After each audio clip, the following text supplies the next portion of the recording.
de luz, vem restaurar em nós o teu fogo abrasador, nos trazendo até Jesus. Santo Espírito, enche este lugar, enche este lugar, vive em nós. Santo Espírito, enche este lugar, enche este lugar, vive em nós.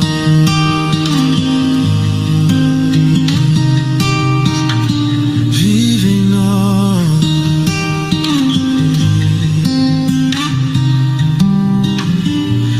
Nós pedimos tua presença entre nós, Santo Espírito de luz, vem restaurar em nós o teu fogo abrasador, nos trazendo até Jesus. Santo Espírito, enche este lugar, enche este lugar, vive em nós. Santo Espírito, enche este lugar, enche este lugar, vive em nós.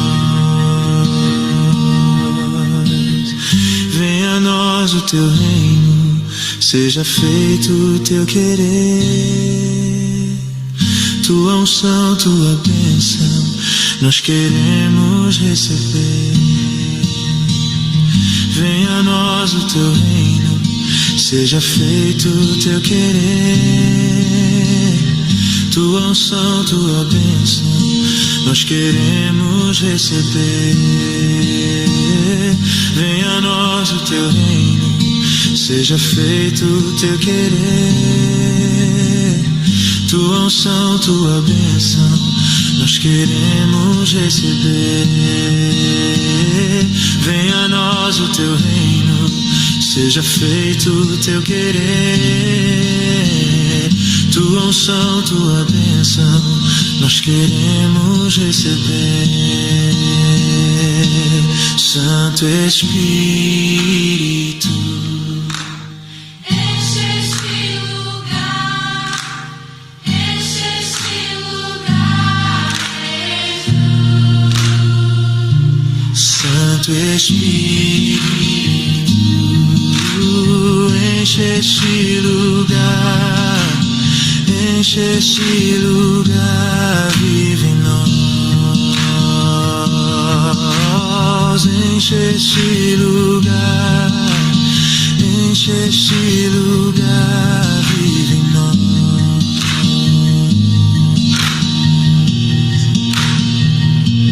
Vive em nós.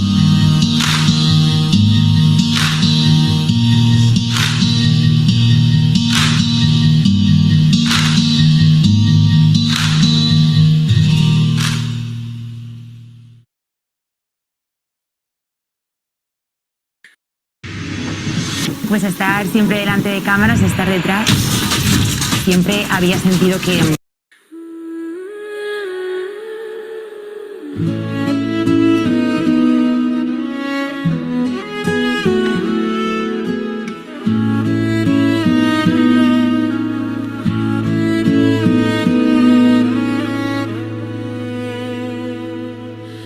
És a minha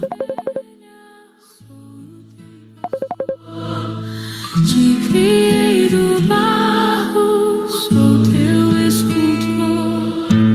Filho, eu te conheço, te fiz com minhas mãos. Quero te abraçar bem junto ao coração. Essa tua angústia quero aliviar. Lança em mim teu fardo, eu posso carregar.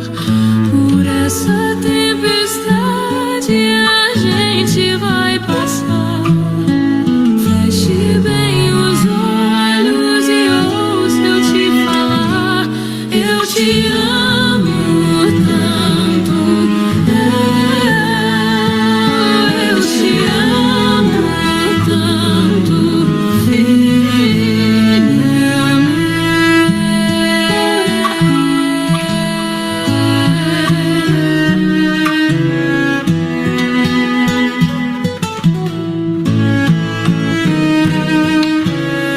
és a minha ovelha, sou o teu pastor.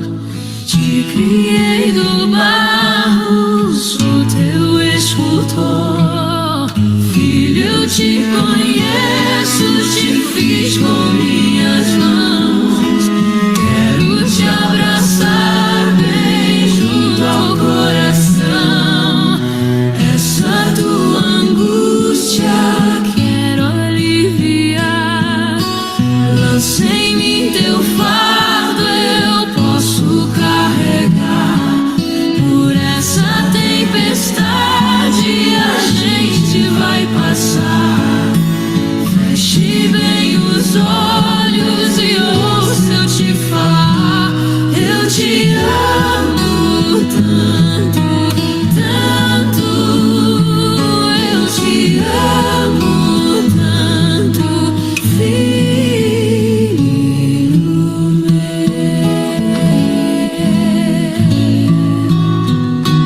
Eu te amo tanto, tanto. Eu te amo tanto, filho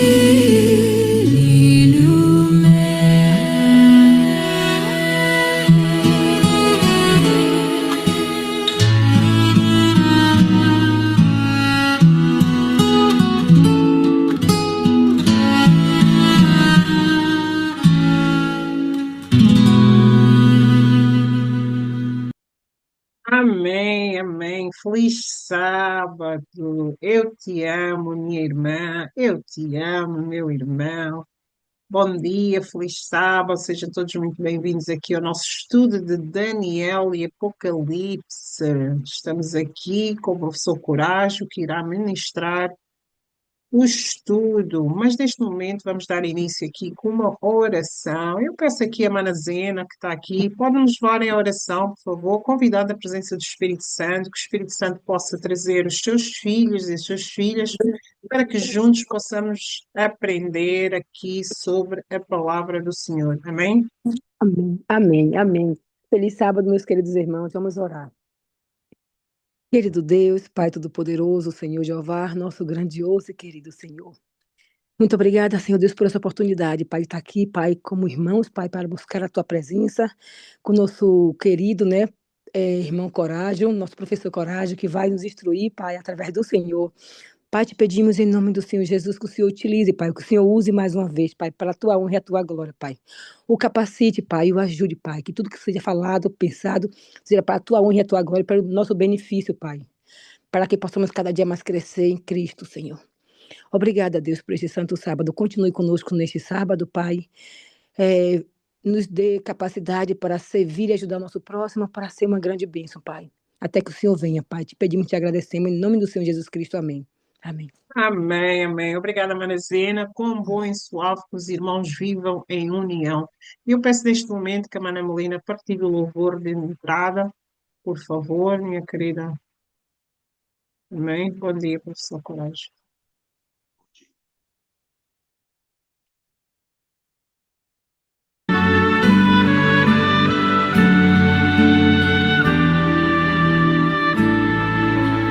Nos reunimos no Santo Monte e eu sei que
se faz presente neste santo e bom lugar.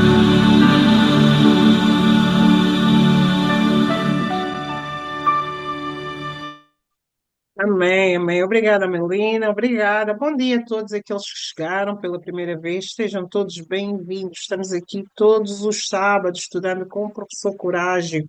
Vou sem mais demoras, passar a palavra. Nós já oramos, a Mana Zena levou-nos a oração, mas mais oração, mais poder. Partilhe o link que você recebeu para que todos possamos crescer em conhecimento, em graça.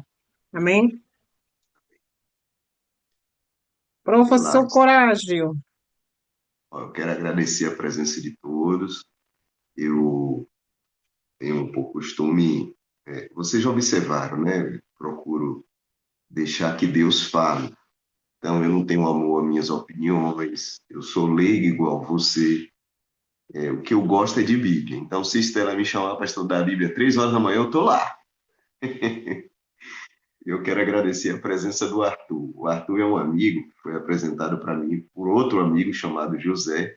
O Arthur mora em Portugal, ele hoje está conosco aqui.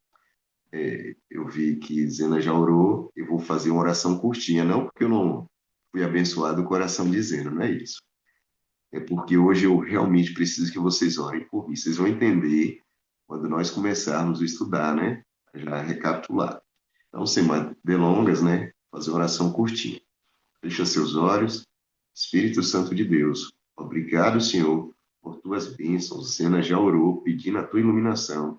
E nós estamos aqui agora, humildemente, reforçando esse pedido. Pai, tenha piedade de nós, pois o conteúdo é extenso e nós precisamos deixar que o Senhor nos conduza, em nome de Jesus. Bom, então nós tivemos um probleminha outro dia aí com a gravação, e essa semana nós nos reunimos aí. Estela não para, viu, gente?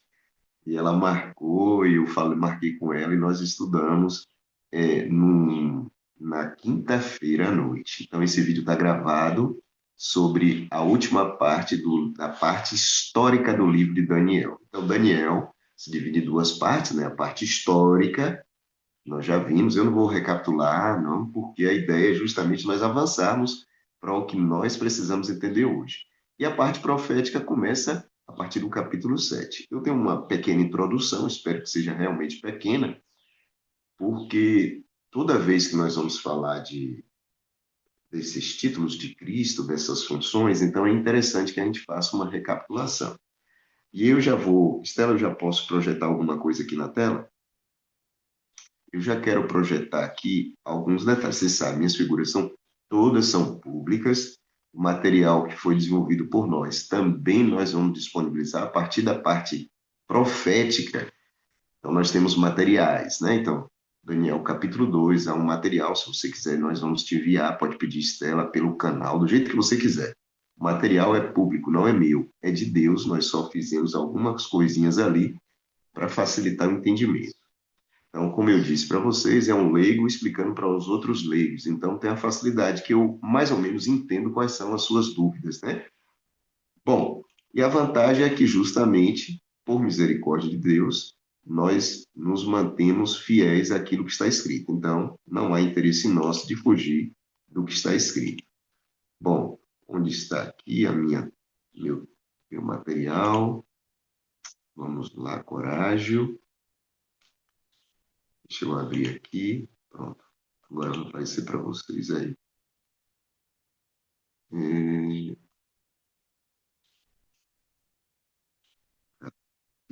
Capítulo. Só um minutinho, tá? Achei. Muito bem. É porque depois dos 50 a visão já não é a mesma, viu, gente? Então eu tô chegando, já tô com 50 há alguns dias. Então é isso. Desculpa aí a demorazinha. Vamos recapitular? E aí eu deixei bem fácil, mas é bem fácil mesmo. Minha ideia é só recapitular, hein? Claro, se alguém tiver dúvida, pergunte. Bom, o capítulo 1 de Daniel foi justamente quando ocorre a primeira invasão. Jerusalém foi invadida 3 vezes por Nabucodonosor, foi no ano 605. Então está aqui. Então, isso nós vimos. 605 é o primeiro ano do que Daniel e todos os judeus são levados para longe de Jerusalém. Nesse período aqui, do ano 605, então Daniel, ele é um dos que vai na primeira invasão. Então, o ano 605 é o ano também que nós sabemos lá, que nós datamos Daniel 1. No ano 603, que é o terceiro ano do povo fora de Jerusalém, aí nós temos o capítulo 2 de Daniel, o sonho de Nabucodonosor. Só que aí entra o ano 598. Tudo isso aqui antes de Cristo, viu, pessoal? Daniel já está lá, quem sabe, há 8 anos, é o 8º ano, fora de Babilônia. E quem é que é levado na segunda invasão? Ó, a segunda invasão ocorre aqui no ano 598. O profeta Ezequiel. Só que o profeta Ezequiel ele vai para o Rio Quebar, junto ao Rio Quebar, um local que mais à frente nós vamos falar isso. Muito bem. E por que eu estou trazendo isso, né? Estela está cheia de interrogações ali. Que Coragem está trazendo isso, né, Estela? É porque o profeta Ezequiel agora vai entrar de cabeça no nosso estudo. Porque no ano 592, 14 anos depois que o povo estava em Babilônia, Ezequiel teve uma visão. E essa visão é importantíssima para você entender Daniel capítulo 7, que é a parte profética do livro de Daniel. Então, hoje nós vamos falar um pouco sobre Ezequiel capítulo 1. Claro que você vai passar o sábado todo lendo Ezequiel capítulo 1, porque isso vai abrir a sua mente para você entender Daniel capítulo 7. Muito bem, então, Deus eterno, muito obrigado, Senhor, por tudo. Antes do templo ser completamente destruído, na terceira invasão, essa destruição final, né, ou a destruição que levou o templo ao chão, ocorre no ano 587. Daniel já estava no 19º ano da sua distância, né, de Jerusalém. Aí o templo é destruído por Nabucodonosor. Só que antes da destruição, Deus deu uma visão importantíssima para Ezequiel no capítulo 1, que nós vamos falar, como eu disse agora. Aí depois vem o ano 551, aí Daniel tem um capítulo 8, depois no ano 539, no capítulo 5, entre o ano 539 e 538, como eu já disse, tem o 6 e o 9, aí Nabucodonosor, Belsazar, deixa que Babilônia cai no dia 12 de outubro do ano 539, isso aqui é a história da humanidade, não é coisa do irmão Coragem não, tá?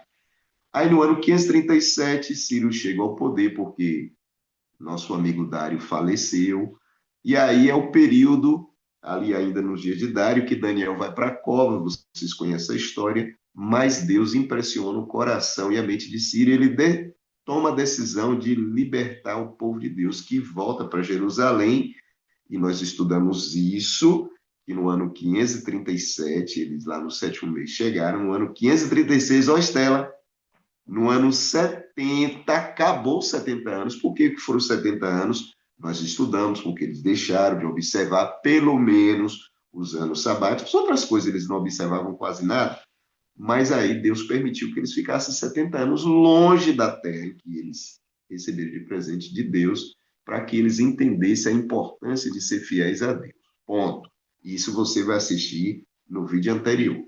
Muito bem, aí tem outras datas aqui que eu vou usar mais à frente. Eu encerro essa parte pedindo a você, Silvia, seja bem-vinda, você sabe que eu te amo. Não esqueçam, teve dúvidas, pergunte, porque agora, Lena está aqui, né, que eu vi mais cedo. Nós entramos na parte profética, e seu amigo Coragem precisa que você compreenda. Por quê? Porque a parte profética vocês vão entender. Por que a minha preocupação?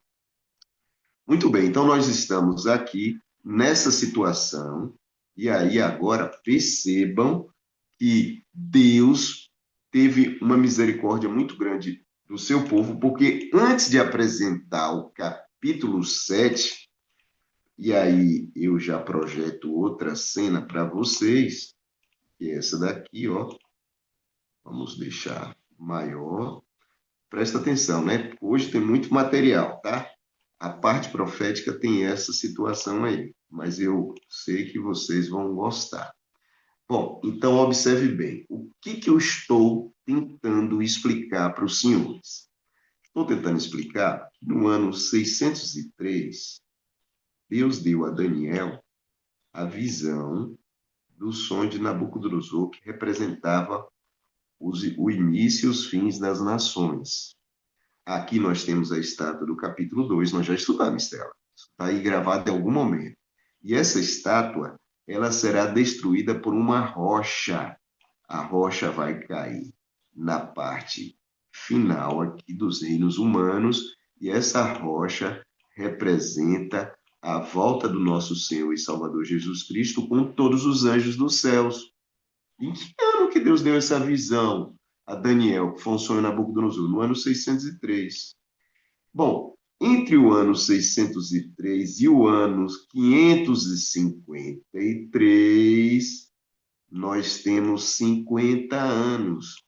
50 anos depois do capítulo 2, Deus dá uma visão a Daniel de 4 animais, que é o que nós vamos estudar agora. 4 animais semelhantes. Ok? Esses 4 animais também representam reinos humanos.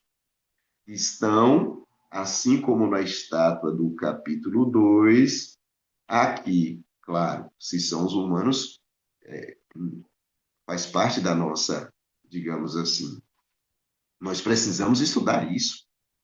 Esses reinos humanos estão governando, e onde está o povo de Deus? De alguma maneira, aí dentro desse contexto, sendo subordinados aos babilônicos, como foram os judeus, e também aos medos e persas, os judeus também estavam ali nesse contexto. Olha que coisa! Tu está pensando bem o que eu estou, está imaginando bem o que a Bíblia está falando agora para nós? Bom, aí chega na época dos gregos. Então há uma sequência: Babilônia, os persas, os medos e persas, depois nós temos os gregos, depois nós temos os romanos. Aí Jesus nasce na época dos romanos. E agora os judeus, eles que são a religião que tem um contato muito, muito íntimo com os romanos, assim como os judeus tratavam com os babilônicos, com os persas, agora vai surgir uma nova religião. Essa religião tem o mesmo lastro do judaísmo, é o cristianismo, porque Cristo esteve aqui.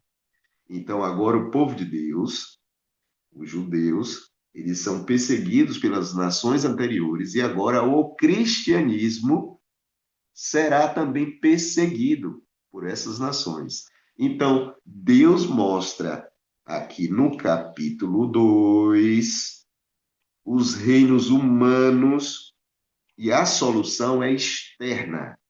Ela é uma rocha que é cortada sem auxílio humano, e a Bíblia vai descrever que essa rocha é Cristo. Esse material está aí, eu só estou revisando. O que nós vamos estudar hoje, ou pelo menos a intenção, é o capítulo 7, que Deus deu 50 anos depois da visão do capítulo 2 a Daniel no capítulo 7. Aí eu fiquei muito tempo, sabe, amigos, pensando. Eu gosto de estudar a Bíblia assim, Stella. Se vocês chegarem na minha casa, esse cantinho que eu estou aqui agora, tem uma mesa, meu computador, as luzes e tal, é onde eu faço as gravações, não tem nada de especial. E é o local que eu sento aqui, né? Nessa cadeira, e eu fico com a Bíblia aberta. Antes eu ficava sentadinho ali do outro lado, a Bíblia aberta, lendo, e eu leio, eu falo, Espírito, e o que significa mesmo, hein? Porque eu sei que o Senhor tem outra coisa para falar para a gente aqui. Não é estranho, Espírito? O Senhor teve com Daniel no ano 603, e esse menino sofreu ali, Espírito, com várias coisas. E agora, depois ele vai ter outra visão sobre esse tema no ano 553. Nesse intervalo não aconteceu nada não, Espírito. 50 anos de silêncio.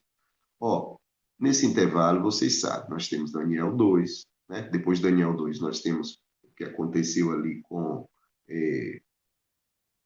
as outras, as histórias que nós sabemos ali de Nabucodonosor, a estátua, essas coisas. Mas a minha conversa com o Espírito Santo era exatamente sobre esse detalhe que eu estou abordando para vocês agora. Durante 50 anos, então, Daniel não foi informado, ou não teve essa visão. E aí, nessa conversa, um dia o Espírito Santo falou assim: peraí, Coragem, mas pensar, porque assim, e aqui é interessante, porque eu preciso falar isso para vocês. Eu não estou dizendo, Zena, que o Espírito Santo, presta atenção, hein? A forma como eu vou explicar agora, porque o leigo tem que ter cuidado, sabe por quê? Porque se ele fala alguma bobeira, daqui a pouco vai dizer, tá vendo? É dissidente, é maluco, é louco. Esse cara é doido, não assista ele mais não. Então eu tenho muito cuidado com o que eu falo. Eu erro muito, erro de português, erro de data, erro de tudo, porque eu tenho ainda tudo, ainda tem esse problema que eu penso o número e falo. Então não vão imaginar que eu estou dizendo que eu estou sentado na minha cadeira e que eu vejo o espírito sentado na outra cadeira, não. Não é isso que eu estou falando. Estou dizendo que mentalmente eu converso com Deus. E eu recomendo que você faça o mesmo, Fernandinha. Abra minha Bíblia e fale, Espírito, o que o senhor acha disso? O inimigo não está ouvindo, não, porque eu estou falando mentalmente, entendeu?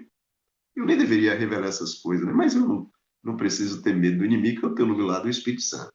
Eu falo, Espírito, essa visão aqui do capítulo 2 e essa visão do capítulo 7, elas estão em paralelo. O senhor está observando isso? Ó, tá vendo uma linguagem bem simples? E o Espírito fala na minha mente, sim, porque eu ouço ele falando através da Bíblia. E eu falo, então quer dizer que entre Daniel 2 e Daniel 7 não foi falar nada sobre isso, Senhor? E aí um dia eu estava nessas reflexões e veio na minha cabeça o seguinte, mais coragem, quando você prega na igreja de Itamaraju, tu não lembra que várias vezes tu fala que Deus levantou pelo menos 3 grandes profetas? Deus levantou Jeremias, nessa data, viu, pessoal? Jeremias, Ezequiel e Daniel. Jeremias ficou dentro de Jerusalém. Se você ler o livro de Jeremias, eu sou apaixonado pelo livro de Jeremias. Jeremias permaneceu o povo o tempo todo. Já os outros 2 profetas, Daniel foi arrancado na primeira invasão e Ezequiel na segunda. Então Daniel foi para dentro de Babilônia e ele trabalhava na corte, enquanto Ezequiel ficou com os cativos junto ao rio Quipá. Então o Espírito perguntou assim, tu não vai perguntar a Daniel, tu não vai perguntar então a Jeremias e Ezequiel? E aquilo chamou minha atenção, Estela. Eu falei, é mesmo, né? Por que eu leio Daniel separado dos outros? E é por isso que eu tenho orientado a vocês a tentar utilizar do mesmo. Eu fui para Ezequiel. Gente, qual não foi a minha surpresa? E quando eu abro Ezequiel capítulo 1, Ezequiel está falando de 4 animais semelhantes. Isso chamou minha atenção. Eu falei, peraí, como assim? Então, Ezequiel, 39 anos antes de Daniel, teve uma visão também de 4 animais semelhantes. Só que em Ezequiel capítulo 1, ele vê a glória de Deus.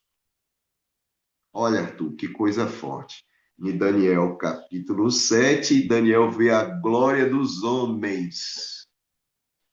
Então, agora nós temos aqui algo interessante. Deus está mostrando para Ezequiel, 39 anos antes de Daniel, que no momento que Ezequiel se preocupava com a destruição de Jerusalém, que era questão de tempo, ele mostra a sua glória para dizer para Ezequiel, Ezequiel, calma, eu estou no comando. E nós precisamos estudar um pouco sobre Ezequiel capítulo 1, como eu disse para nós entendermos Daniel capítulo 7.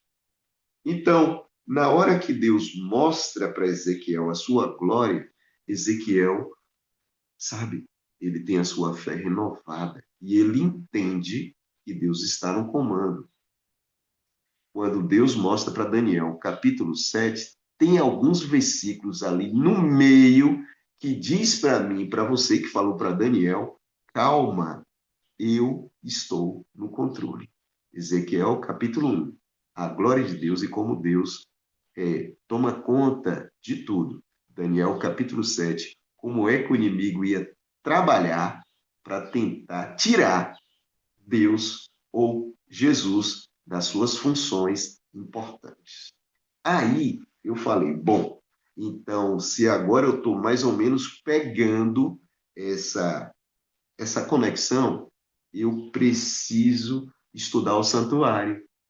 E aí eu mostro para vocês por quê. Aqui está, deixa eu olhar aqui está aparecendo para vocês. Isso. Deixa eu apagar os rascunhos, né? Calma, viu, gente? Tenha paciência com o amiguinho de vocês aqui. Aqui está a divisão do santuário, ou como era que o povo acampava ao redor do santuário. Então, aqui, ó, nós temos as tribos que ficavam ao ocidente, oeste, as tribos que ficavam ao sul, ao oriente, que é o nascer do sol, e ao norte. Ok? Quando você vai para Números capítulo 2, versículo 2, olha Moisés entrando em ação aqui. Números escrito por Moisés. Para entender Daniel capítulo 7, você está começando com Ezequiel capítulo 1. É realmente coragem, o povo tem razão, tá vendo? Leigo não deveria explicar a Bíblia. Calma, espere um pouco. Quando você vai para Números capítulo 2, versículo 2, você vai observar que essa disposição de acampamento foi dada pelo próprio Deus. Então, não foi coisa de Moisés, Judá, Isacar e Zebulon ficar na frente do santuário, Efraim, Manassés e Benjamim ficar no final do santuário. Você vai descobrir lá que essa disposição é dada por Deus a Moisés. Bom, ocorre que você vai ver também, a partir do capítulo 2, no versículo 2, que cada um deles tinha uma bandeira. Então, a bandeira de Dan era uma águia, a bandeira de Judá era um leão, a bandeira de Ruben era um homem, e na bandeira de Efraim tinha um novilho, um boi. Com isso, você também vai descobrir que Simeão, Gade, Manassés, Benjamim, todas as tribos tinham uma bandeira. Lá em Números 2 não vai dizer que em Judá era um leão, tá? Calma.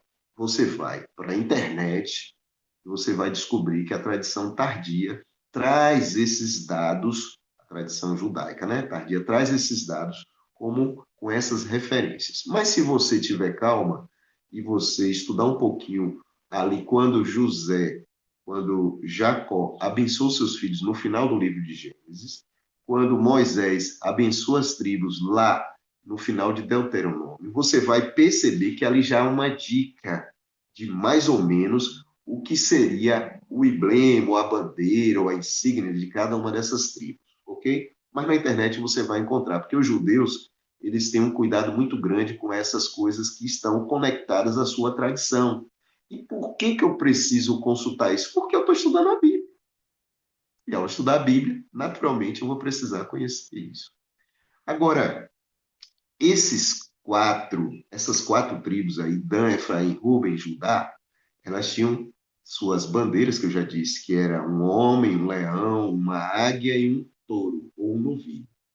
Quando você vai para Ezequiel capítulo 1, você vai observar, se você quiser abrir agora Ezequiel capítulo 1, rapidamente, Estela, nós vamos postar no grupo. Eu não sei se eu consigo hoje avançar muito em Daniel, mas eu preciso dessa introdução, tá bom?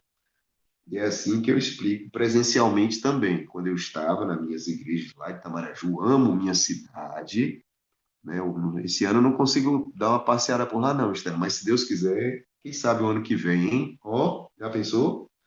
Então, quando eu estou em Ezequiel capítulo 1, eu vejo bom, vocês vão ver Ezequiel declarando aqui no versículo 1, né, no 30º ano, ou seja, ali o ano em que ele tinha que iniciar realmente o seu trabalho como sacerdote, porque Ezequiel era filho de sacerdotes, Ezequiel era sacerdote, viu?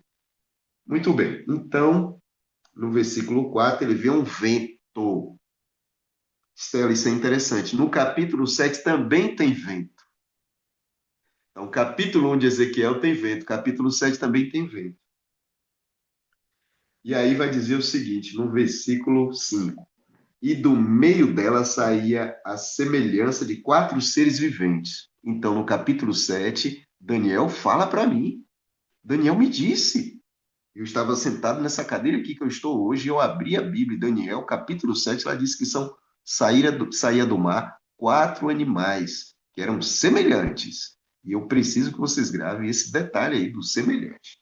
Porque aqui no versículo 5 também diz, ó, 4 seres viventes semelhantes. Não é coincidência, gente? Não é. 50 anos, 39 anos antes, Deus mostra a glória dele para Ezequiel. E aí Ezequiel diz, aí eu pergunto a Ezequiel, como é que é isso, rapaz? Ele fala assim, coragem, cada um tinha 4 rostos, e não vai querer acreditar que diante de Deus tem figuras com 4 rostos, não, viu, gente? Isso aqui mostra controle total, absoluto, não precisa virar cabeça, sabe de tudo. Cada um deles tinha 4 asas. E aí vai descrever como é cada um deles. Isso aqui é a descrição dos querubins. Apocalipse também vai dizer que Deus mantém os 4 anjos sobre os 4 cantos da terra. Lembra? Então, o que Deus está dizendo para mim e para você é que Ele tem o controle de tudo. Deus não precisa ir até a sua casa para saber o que está acontecendo, Ele já está aí, diga amém. Onisciência, onipotência, onipresença. E os anjos têm isso? Claro que não, mas esses 4 seres viventes aqui estão na presença de Deus. Isso demonstra que Deus tem um controle de todas as coisas. Ezequiel, você não precisa se preocupar, não, amigo. Você está desesperado porque Jerusalém está sendo destruída? Eu estou no controle de tudo. E aí, na hora, aí vai dizer que quando eles andavam para frente, para trás, ou seja, não precisavam ter uma movimentação de virar, porque eles podiam estar em todos os lugares. Claro que os anjos não têm isso que só pertence a Deus, a onisciência, a onipresença, a onipotência. Fique claro isso. Agora, Ezequiel, eu estou interessado em saber, semelhante ao que eles eram. E aí vocês vão ver o versículo 10. Não fique assustado. O que eu estou mostrando para vocês, olha para a minha tela. Olha para a tela que eu estou mostrando agora. É que o santuário era exatamente o que Deus disse. Era uma representação daquilo que acontecia no céu. Porque a glória de Deus no céu, Deus está com os seus anjos, e os querubins estão perante Deus, e aí você vai ver querubim em Gênesis capítulo 3, você vai ver essa cena se repetindo em Apocalipse capítulo 4 e 5. Você vai ver Isaías no capítulo 6. Deus apresentando a glória dele para os seus profetas e para nós. Tu tá perdendo tempo se tu não lê a Bíblia, viu? A Bíblia revela justamente aquilo que nós precisamos conhecer, Deuteronômio 29 e 29. E aí diz o versículo 10. E o rosto deles, presta atenção, e eles tinham um rosto semelhante a de homem. Então, quando você olha para cá, o santuário, quando fala rosto de homem, você vai lembrar de Rúben, porque a tribo de Rúben tinha uma bandeira, e na bandeira tinha um rosto de homem. Aí vai dizer, ó, rosto de leão, olha Judá aí, rosto de boi, Efraim, e rosto de águia, Dan. Então, observe, se você estuda o santuário, quando você vai para Ezequiel capítulo 1, você vai entender o que Deus está fazendo ali.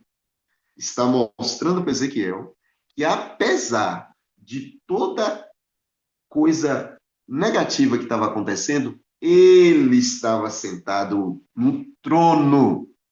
E ao redor do seu trono, seus querubins estavam à sua disposição. E aquele santuário que foi estabelecido lá no deserto era uma representação, uma maquete do que acontece no céu. Então, qual era a função de Judá, Efraim, Rúben e Dan? Eles eram as 4 tribos que estavam ao redor do santuário, para cuidar do santuário, para ser tribos que estavam na proteção do santuário, que na realidade era justamente, digamos assim, era o santuário, porque o santuário é Deus que estava protegendo a todos eles. Mas nós deixamos de estudar a Bíblia assim. Então nós perdemos a chance de aprender com o santuário o propósito divino. Só que aqui tem outro detalhe interessante. Então, esses 4 seres estão na presença de Deus, eu já disse, ele não tem 4 cabeças, essas coisas, foi uma linguagem em que Deus apresentou para Ezequiel, e para que Ezequiel entendesse a completude, ou o controle divino sobre todas as coisas. Então, Ezequiel, capítulo 1, traz essa garantia, essa certeza que Deus, que é o nosso refúgio e fortaleza, socorro bem presente em todas as angústias, e o livro de Daniel é um livro de angústia, tem angústia do início ao fim, como a minha vida e a sua também, né? Então tá aí o santuário, e você vai ser interessante porque nessa figura que permanece na sua tela, você vê essas tribos que têm a responsabilidade ali de proteger o santuário, elas estão também garantindo ou ao lado dos levitas, porque os levitas habitavam mais próximo ainda do santuário, sendo a família de Arão aquela que tinha o cuidado de trabalhar dentro do santuário. Então, pega a visão. Quatro seres semelhantes de Daniel, capítulo 7, quatro animais, né? Mas lá, Ezequiel, capítulo 1, mostra seres. Então, na glória de Deus, a paz, a harmonia, tranquilidade e controle absoluto. Enquanto você corre para Daniel, capítulo 7, você vai ver um negócio meio atrapalhado, porque, diferente dos seres viventes que transmite paz e tranquilidade, os quatro animais são feras, são bestas que transmitem a ideia de um possível ataque, uma possível tentativa de controle dos homens, enquanto Deus eterno trabalha para nossa manutenção, ele faz tudo porque nos ama e quer nos salvar. Nós temos reinos que vão se levantar em contrapartida a esse Deus eterno, tentando estabelecer algo que é contra um princípio do próprio Deus. E essas quatro imagens que apareciam, e essas quatro figuras que apareciam nas bandeiras, será que tem um outro significado além desses? Claro que tem. Eles significam, sabe o quê? Os quatro evangelhos também. Quando você vai para Marcos, Marcos trata Jesus como um servo sofredor. Quando você lê Marcos 10, 45, 15, 15, até o versículo 20 e Isaías 53, você vai perceber isso. Jesus é retratado como um servo sofredor. Então, a bandeira de Efraim aponta para um Messias, um Salvador que se colocaria como nosso servo. E Jesus fez isso, inclusive, na hora da ceia, quando ele lavou os pés de todos, lembra?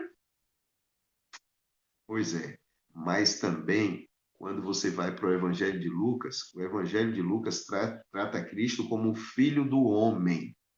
E aí você lê Lucas 2,7, 2,40, 2,52, 19, 10, 22, 44, você vai entender isso. Quando você vai para o Evangelho de Mateus, e você lê o Evangelho de Mateus, Jesus é tratado como o leão da tribo de Judá, como rei. Você pode perceber isso no capítulo 1, versículo 1, 2, 2, 21, 5. E a águia?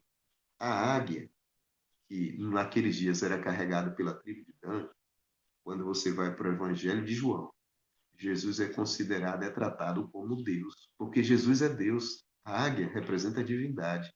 João 1, 8, 58, 20 e 31. Então, perceba como o santuário precisa ser estudado por nós, para que nós entendamos os quatro evangelhos, para que nós entendamos Ezequiel capítulo 1, para que nós entendamos Daniel capítulo 7, ou a parte profética escatológica de Daniel, nós precisamos conhecer o santuário. Eu já falei um pouco sobre isso em umas lições, em uns vídeos anteriores. Agora eu só estou avançando ou aprofundando nessa tentativa de aprofundar, né, um pouco mais para que vocês percebam isso. Então, Ezequiel capítulo 1, ele vê essa cena que era comum para um judeu, só que agora ele vê a cena celestial. Aqui há um trono, o nosso Senhor e Salvador Jesus Cristo está sentado sobre esse trono, e os querubins estão diante dele. E esses querubins, que são os seres, Ezequiel falou, coragem, eu ouvi que era semelhante ao homem, né? Vamos dizer assim, quatro cabeças. Não são quatro cabeças. Eu sei que você está entendendo isso. A forma como Deus apresenta para Ezequiel, e Ezequiel escreve, justamente diz isso, que é o controle sobre tudo.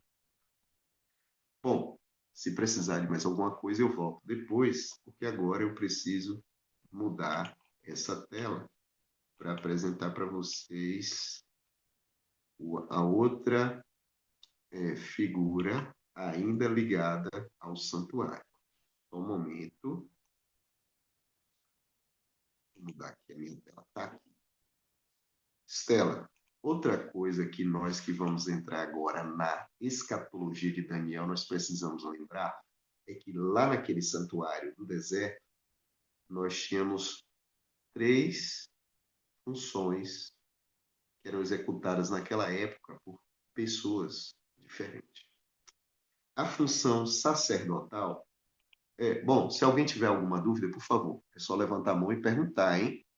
Vocês sabem que a ideia aqui é justamente que nós tenhamos a oportunidade de ter uma plenária para nós estudarmos o livro de Daniel.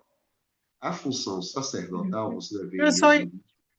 Coragem, eu ia perguntar, tu falaste o livro de Marcos representava Jesus, o sofredor. Isso. A águia em Mateus era o leão da tribo de João, de Judá. Lucas e João, o que é que representam esses 2 evangelhos? Lucas, Marcos apresenta Jesus como um servo sofredor. sim. Lucas Lucas, apresenta Jesus como homem. ok.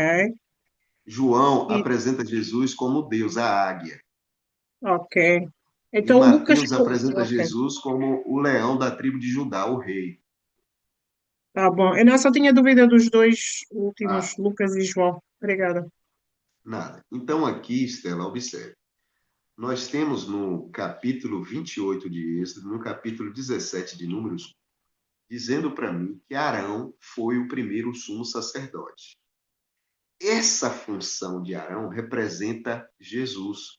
Quando você vai para Hebreus 4, Hebreus 7 e Salmo 110, nós vamos perceber que a função de sacerdote executada por Arão no deserto representa a função de Cristo. Então, isso significa que, em algum momento no livro de Daniel, essa função de sacerdote que só pertence a Cristo, presta atenção, porque os sacerdotes que existiram durante todo o tempo da nação judaica, eles representavam Jesus.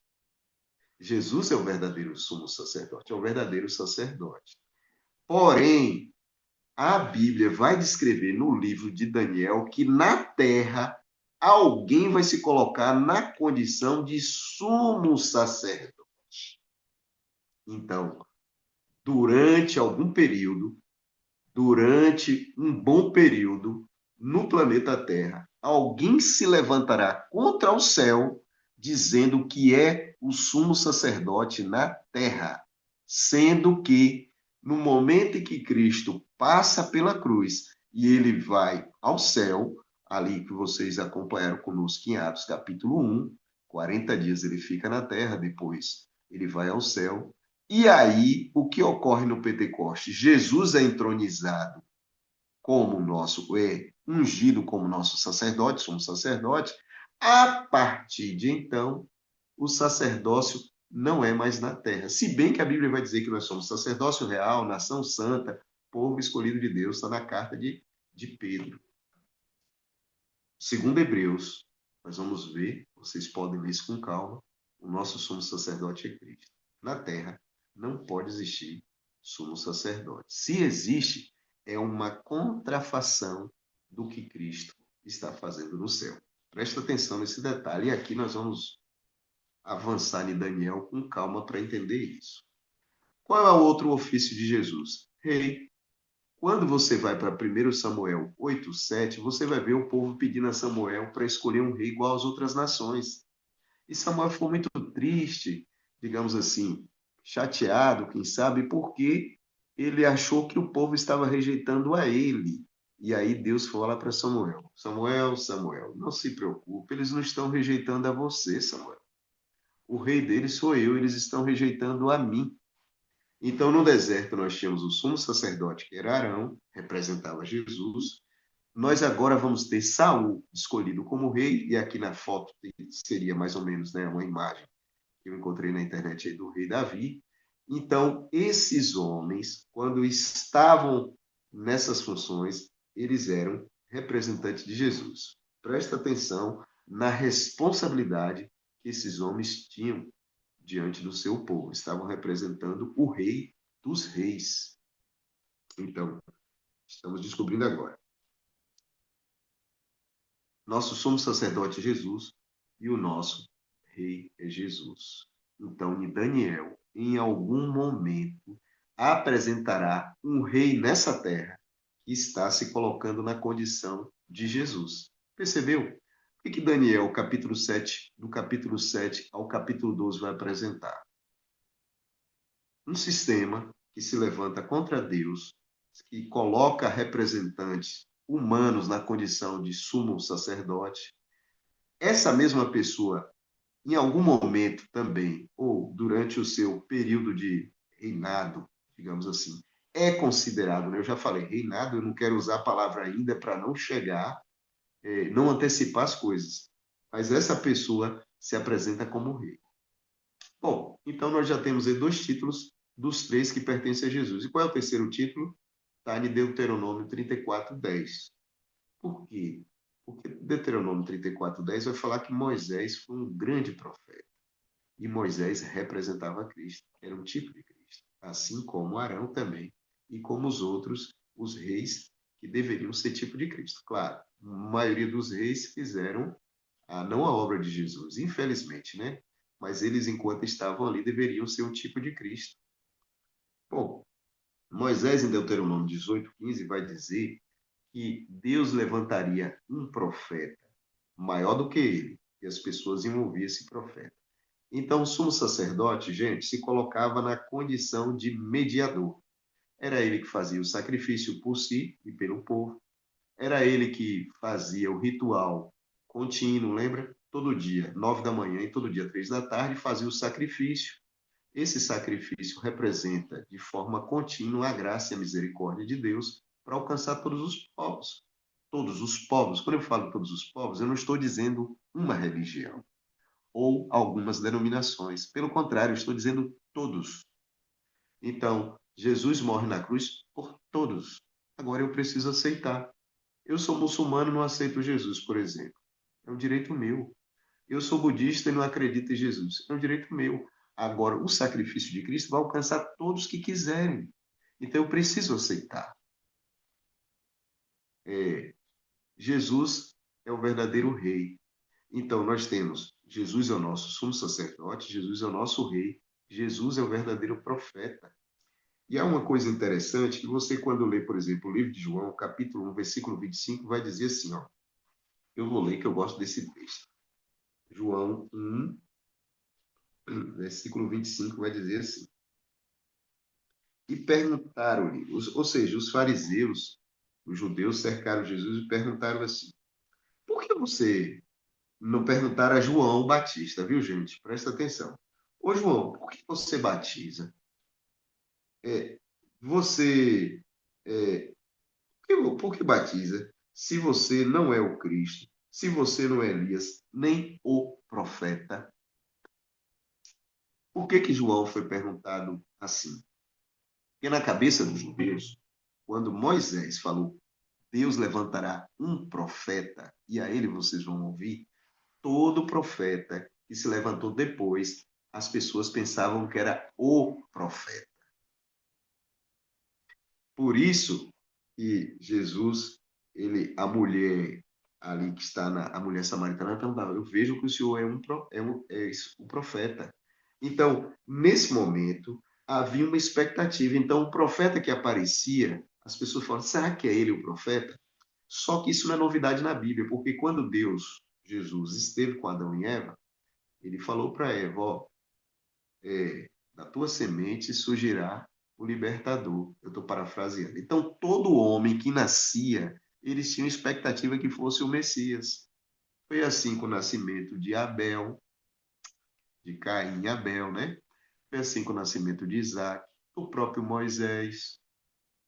Então, vocês observem agora um detalhe interessante, que é claro que Deuteronômio está bem depois desses episódios que eu estou contando. Estou falando para que vocês entendam a realidade.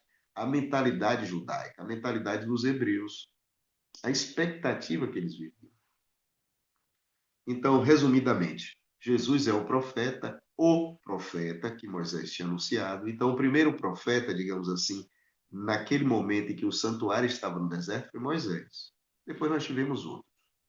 Bom, então Moisés era um tipo de Cristo. Vamos colocar aqui Davi, um tipo de Cristo, porque era rei. E Arão, um tipo de Cristo, porque era sumo sacerdote. Então, a palavra do Senhor era passada pelos profetas ao povo, lembra? E aqui há outra coisa interessante. Por exemplo, o rei tinha que ser da tribo de Judá, sacerdote da tribo de Levi, mas o profeta poderia ser de qualquer tribo, sabia disso? Então, olha como Deus é misericordioso e como a graça alcança todos. Então, grave essa informação e você vai pegar, vai ler todos os textos que vocês estão vendo nesse vídeo. É para isso ampliar a sua mente, para você entender melhor aquilo que esse amigo está tentando explicar. Dentro do santuário, eu volto a dizer, a reforçar isso. Dentro do santuário, especialmente o santuário do deserto, nós temos as três funções, o tríplice ofício de Cristo sendo representado ali na vida de Arão, na vida de Moisés e depois na vida de Saúl, de Davi, de Salomão, dos reis. Nós temos também a própria organização, e aí eu volto só para que vocês vejam outra vez, isso eram 3 mesmo slides que nós tínhamos aqui. Nós temos aqui a forma como eles estavam, suas bandeiras, etc. Tudo tem uma conexão com Cristo e também com o próprio livro de Ezequiel e o livro de Daniel. E, por fim, aí eu volto outra vez àquela tela em que eu aponto a importância de nós estudarmos a Bíblia de forma conectada. Então, no ano 603, Nabucodonosor tem um sonho. Esse sonho foi revelado a Daniel, e Daniel fala o sonho e interpretação que falava dos reis.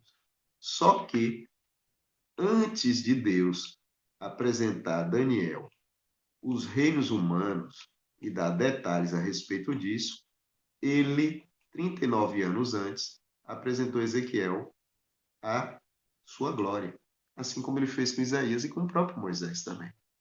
Apresentou a sua glória, e na hora que Ezequiel viu a glória de Deus, na sua mente de judeu que já convivia com o santuário, com a tribo de Dan, com a tribo de Efraim, de Judá, as tribos que representavam, digamos assim, os seres viventes que estavam diante de Deus, aquilo ficou mais fácil para ele entender. E agora ele sabia, na visão que Deus deu para ele, no capítulo 1, que Deus estava no controle de todas as coisas. Por mais que os reinos humanos aparecessem, como nós estamos vendo hoje, uma confusão, você não sabe o que os Estados Unidos vai fazer com a Rússia, que vai fazer com o Irã, que vai fazer com a China.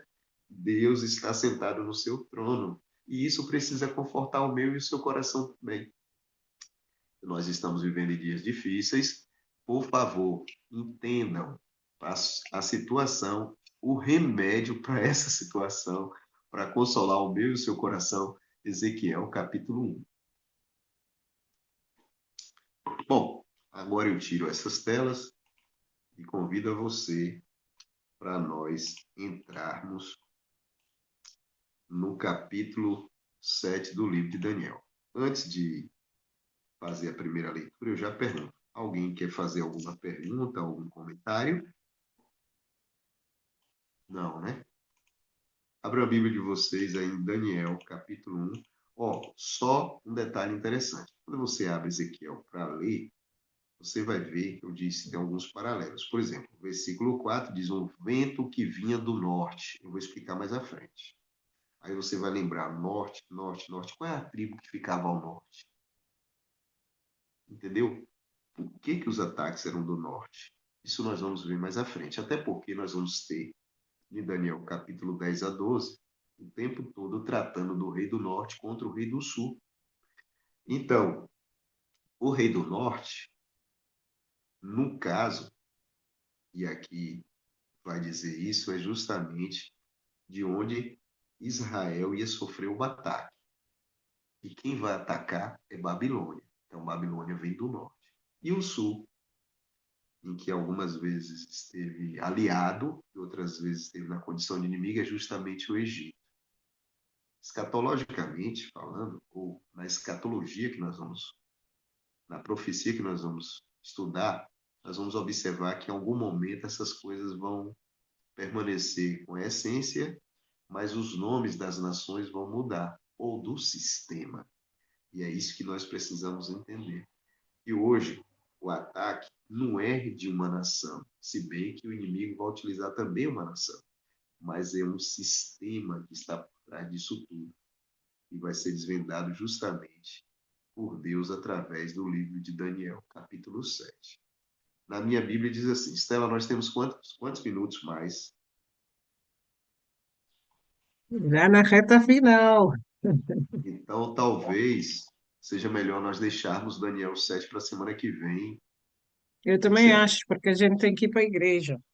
Pronto, beleza então. Então, resumidamente, gente, o que vocês viram aqui é a introdução para nós entendermos Daniel capítulo 7. Então, para eu entender Daniel capítulo 7, eu preciso lembrar de que os 3 ofícios que representavam as funções, os ofícios de Cristo. Rei, sacerdote, profeta. Cada um com uma função. O rei controlava, digamos assim, todo o Estado, e Jesus, ele falou para Pilatos, o meu reino não é deste mundo. O sacerdote tinha a função de se colocar entre o povo. Então, o sacerdote representava o povo diante de Deus e representava Deus diante do povo, Cristo. E o profeta era aquele que estava no meio do povo, trazendo a palavra de Deus. E o profeta também levava para Deus a resposta do povo. Lembra do que aconteceu com Jeremias? Quantas vezes Jeremias chegou e falou, oh, Deus disse isso, e se o povo fale isso com Deus por nós. E Jeremias ia. O próprio Moisés aconteceu isso. Quando Moisés está falando com Deus ali no contexto dos mandamentos, que ele desce, o povo falou assim, Moisés, fala com Deus para não falar com a gente, não. Ele fala com você, você fala com a gente fala com você, você fala com ele. Está na Bíblia. Infelizmente, eles tomaram essa decisão, né? E aí, Deus falou, tudo bem, Moisés, já que eles querem assim, vamos fazer assim. Então, somos sacerdote, e aí por que que eu gosto do santuário no deserto? Porque depois houve estabelecimento de coisas maravilhosas no tempo de Salomão, nós vamos estudar isso, mas o santuário do deserto é justamente o tabernáculo, aquilo, digamos assim, que vai trazer para a gente esse lastro para nós entendermos as profecias. Então, tá aí. E as próprias tribos que estavam ao redor do santuário, as mestras, vamos chamar assim, as tribos principais, também representavam o que nós sabemos que nós um dia teremos acesso para a honra e glória de Deus, diga amém, a glória de Deus, ao trono de Deus, e nós vamos perceber. Com isso também, nem Ezequiel, nós não estamos dizendo que só existe 4 querubins. Não é isso, tá? Esses anjos estão lá. Se você abrir Isaías capítulo 6 também, você vai entender um pouco melhor a respeito disso. Muito bem. O que então, nós tiramos de lição hoje de Ezequiel capítulo 1, com essa revisão do santuário e o cuidado de Deus da visão para Ezequiel, justamente no momento que Ezequiel estava passando por uma angústia, antes de dar a visão para Daniel, mostrando como seria o desenrolar daquilo que ele já tinha visto no capítulo 2 do livro dele. Deus está no controle de tudo. Sua vida está parecendo estar de pé na cabeça, tá? Às vezes você fala, não é possível. Não é possível. Isso não. Não acredito. De novo. Calma. Ele está sentado no trono. A propósito, dentro do lugar santíssimo, tinha 2 anjos, 2 querubins. Olha os querubins aí. Um ficava olhando para o outro, olhando para a arca, numa posição de reverência, e entre eles havia um espaço. Esse espaço era como se fosse uma cadeira, um trono mesmo, em que ali tivesse um homem sentado. Lembre-se, lá em 1 Samuel, Jesus falou, eles não rejeitaram a você como rei, mas a mim. Era Jesus que estava sentado ali. Aí, então, Eu também, por favor, eu também não estou dizendo que Jesus. Vocês estão entendendo, né? O que eu estou tentando explicar é que a manifestação da glória de Deus ali, o Shekinah, era algo que era para encher os olhos dos que estavam ali e daqueles que não tinham acesso àquele lugar, mas que viu o brilho. Imagina a noite você passar e ver um brilho, uma tocha sobre o tabernáculo. Era a glória de Deus, apresentando aqueles meninos, aquelas meninas, os nossos irmãos hebreus, e o mesmo Jesus, que um dia caminhou pelo jardim buscando o homem, estava fazendo aquilo que ele tem costume de fazer, nos buscar. E falou: Ei, Moisés, eu quero morar na barraquinha também. Faz uma barraca para mim, para que eu possa habitar no meio de vocês. Jesus habita na sua casa, através do ministério do Espírito Santo. Portanto, entenda de uma vez por todas. Não importa a confusão que está acontecendo no planeta. Ele está sentado no trono. Que Deus abençoe sua vida. Amém, amém. Bênção pura, sem mistura. Que possamos fazer a revisão e no próximo sábado, com a graça de Deus, estaremos aqui de regresso para dar início ao estudo 7. Mas como o professor Coragem nos ensinou, a Bíblia é um puzzle. E as nossas lições da escola sabatina também nos ensinam, e o estudo bíblico também nos ensina que é um pouco aqui, um pouco ali, e para a gente poder entender, não é só ler, estamos a estudar, estamos a ser ensinados a estudar. Amém? Obrigada pela sua coragem. Leva-nos em oração para fechar, por favor. E, por favor, Professor, não vamos ficar com esta bênção só para nós. Nós recebemos, vamos partilhar e deixa o Espírito Santo trabalhar em cada coração. Não é por força nem por violência, mas pelo Espírito. Assim diz a palavra do Senhor. Amém? Eu sou coragem. só é porque eu citei, mas não falei onde estava escrito, Êxodo 20:19, diz assim: E disseram o povo a Moisés: Fala tu conosco e ouviremos, e não fale Deus conosco para que não morramos. Hoje é o contrário, nós queremos ouvir a voz de Deus, né? Vamos orar. Bondoso e maravilhoso Deus, obrigado por tua misericórdia e graça, Senhor. Que bom que o Senhor fala conosco através da tua palavra. Nos ajude a separar tempo para estudar, para meditar, para entender o que está escrito. Obrigado por tua misericórdia, pelo livro de Ezequiel, de Jeremias, por toda a Bíblia, Senhor.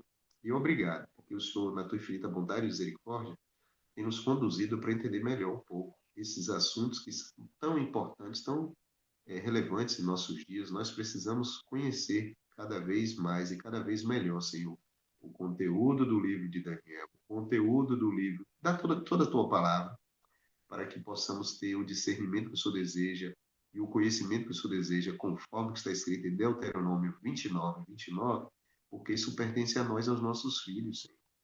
Nos ajude, nos abençoe, nos guie. Abençoe a todos que estão acompanhando agora, aqueles que vão acompanhar depois, que as bênçãos recaiam sobre todos nós, em nome de Jesus. Amém, Senhor. Deus Amém, abençoe a amém. cada um de vocês. Deus abençoe. Feliz sábado. Sábado. E que possamos continuar estudando, aprendendo cada vez mais da palavra do Senhor. Tenham um feliz sábado, um dia abençoado. Que Deus abençoe a si e a sua família. Amém.